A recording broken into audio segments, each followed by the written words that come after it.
साथियों, जय भारत। उम्मीद करता हूँ कि आप सभी सकुशल होंगे। साथियों, आज की इस वीडियो में हम आपको धर्म और बौद्ध धर्म के बारे में अवगत कराएंगे और सही क्या है, गलत क्या है, यह जानना हम सभी के लिए ज़रूरी है। अक्सर हमें वास्तविकता का ज्ञान नहीं होता है, इसलिए हम बार बार उस गलती को दोहराते हैं और फिर लीपा पोता फर्स्ट क्लास वाली कंडीशन में आ जाते हैं। जैसे अन्य लोग होते हैं वैसे हम भी हो जाते हैं। साथियों, बात बुद्ध की शिक्षाओं की और बौद्ध धर्म से संबंधित है।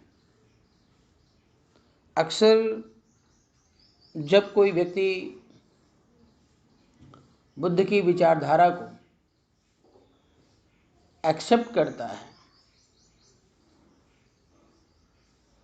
तो वह खुद तो मानता है कि वो बौद्ध धर्म में आ गया है। मीन्स बौद्ध धर्म को उसने अपना लिया है। और जो अन्य लोग होते हैं उसको भी उसी नज़र से देखना शुरू कर देते हैं कि अगर यह बुद्ध की बात कर रहा है तो यह बौद्ध धर्म से संबंधित है। साथियों, जब कोई व्यक्ति बुद्ध होता है या बुद्ध धर्म को स्वीकार करता है, बुद्ध को स्वीकार करता है, बुद्ध से संतुष्ट होता है, उनके बताए हुए मार्ग पर चलता है, तो वह जीवन मुक्त होता है, परम परिशुद्ध होता है, तो धर्म को ही सिखाता है, बौद्ध धर्म को नहीं। बौद्ध धर्म तो केवल बौद्धों का ही होगा। जैसे हिंदू धर्म, मुस्लिम धर्म, सिख धर्म, ईसाई धर्म आदि। वास्तव में अगर देखा जाए तो ये सब धर्म नहीं है, ये सब संप्रदाय हैं। हिंदू, मुस्लिम, सिख, ईसाई, जैन, इनके पीछे जो शब्द लगा हुआ है विशेषण करके धर्म, वह धर्म केवल लोगों की आदत पड़ गई है। बार बार किसी ने बोला तो आपने उसको स्वीकार कर लिया, लेकिन उसके पीछे धर्म लगाना महामूर्खता है। क्योंकि हिंदू एक संप्रदाय है, मुस्लिम एक संप्रदाय है, ईसाई एक संप्रदाय है, सिख एक संप्रदाय है। और जब बात धर्म, और ठीक वैसे ही आपका बौद्ध धर्म भी एक संप्रदाय हो जाता है। और जब बौद्ध धर्म एक संप्रदाय हो जाता है तो आप उसे सीमित दायरे में फिक्स कर देते हैं और वह बुद्ध की शिक्षाओं को दूर दूर तक बढ़ाने के बजाय उन्हें काउंटर करने लग जाता है। अक्सर तमाम सारे भिक्षुगण हैं, अब क्या कर रहे हैं क्या नहीं कर रहे हैं मैं उस टॉपिक पे नहीं जाऊंगा, लेकिन जो चीज़ें होना चाहिए वो चीज़ हम आपके बीच में रख रहे हैं। और अगर किसी भी भाई भिक्षुगण या किसी भी उपासक को कोई आपत्ति है या कुछ विस्तार से और समझना चाहते हैं तो वे कमेंट बॉक्स में लिख भी सकते हैं, डायरेक्ट हमसे संपर्क भी कर सकते हैं। हमारा नंबर सार्वजनिक रहता है। साथियों, बुद्ध की जो शिक्षा है वो सबके लिए होती है, केवल बौद्धों के लिए नहीं होती हैं। वह मनुष्य में भेदभाव नहीं करती है। बुद्ध की शिक्षा मानव समाज को जाति पात के ऊंच नीच के विभाजनों से विभाजित नहीं करती है। जहाँ जाति पात का भेद हो तो वह उसे तोड़ती है। बुद्ध की शिक्षा मानव को अलग अलग संप्रदायों के बाड़े में नहीं बांधती है, जैसा कि हिंदू, मुस्लिम, सिख, ईसाई और बौद्ध भी।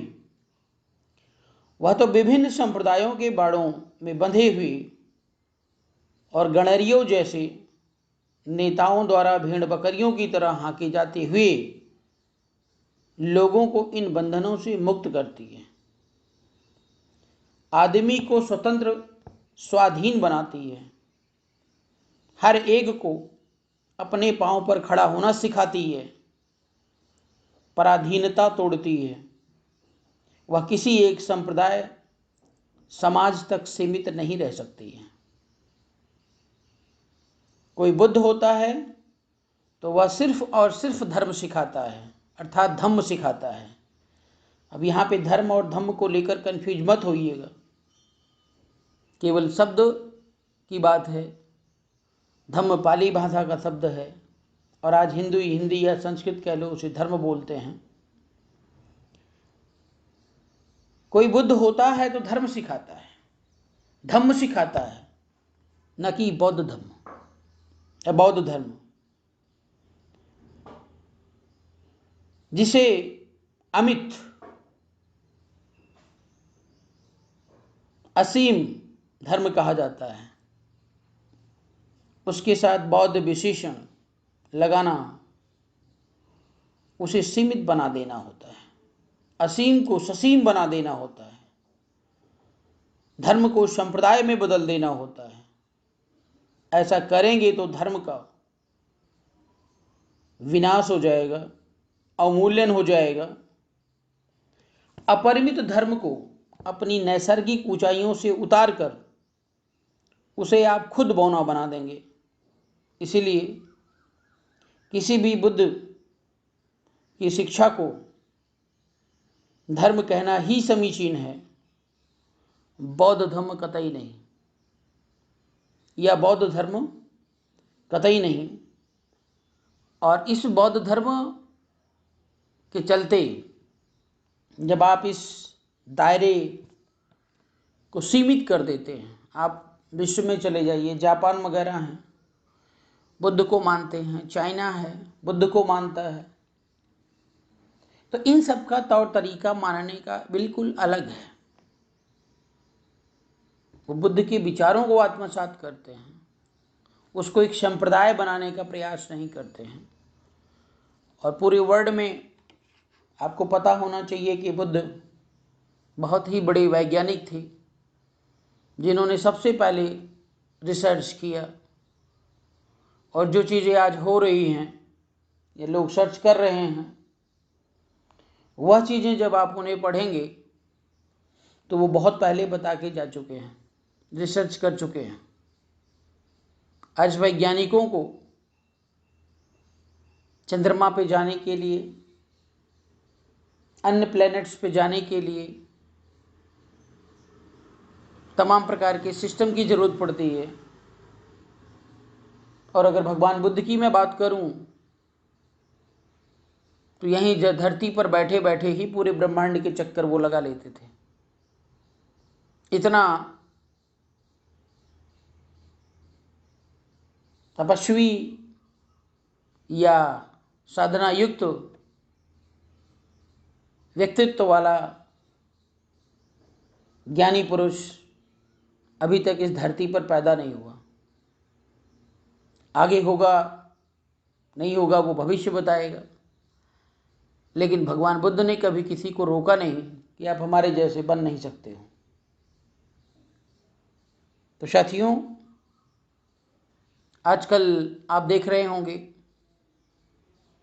कि कांवड़ यात्रा भी चल रही है, लोग ढोल नगारे के साथ जा रहे हैं, कुछ मर रहे हैं, कुछ बच कर के लौट के आ रहे हैं। तो हमारे ही कुछ बौद्ध धर्म अनुयायी अम्बेडकरवादी विचारधारा के लोग, उन्होंने भी कांवड़ बना लिया है। एक तरफ बुद्ध की फोटो लगा ली और एक तरफ बाबा साहब भीमराव अम्बेडकर की फोटो लगा ली, और वो भी रथ यात्रा पर निकल गए। मतलब तुम्हें अपने धम्म पर, तुम्हें अपने धर्म पर विश्वास होना चाहिए। जो सत्य है, सनातन है, उसका रस पीना चाहिए और उसको लेकर के अपना जीवन तो खुशहाल बनाना ही बनाना है, औरों का जीवन भी खुशहाल बनाना चाहिए। तो हमारे देश के युवा जैसे वो कर रहे हैं, वैसे ये भी शुरू हो जा रहे हैं। फिर आप में और उनमें अंतर क्या रह गया? ऐसे ही हमारे कुछ अम्बेडकरवादी विचारधारा के विद्वान व्यक्तित्व वाले लोग यहाँ रहते हैं धरती पर।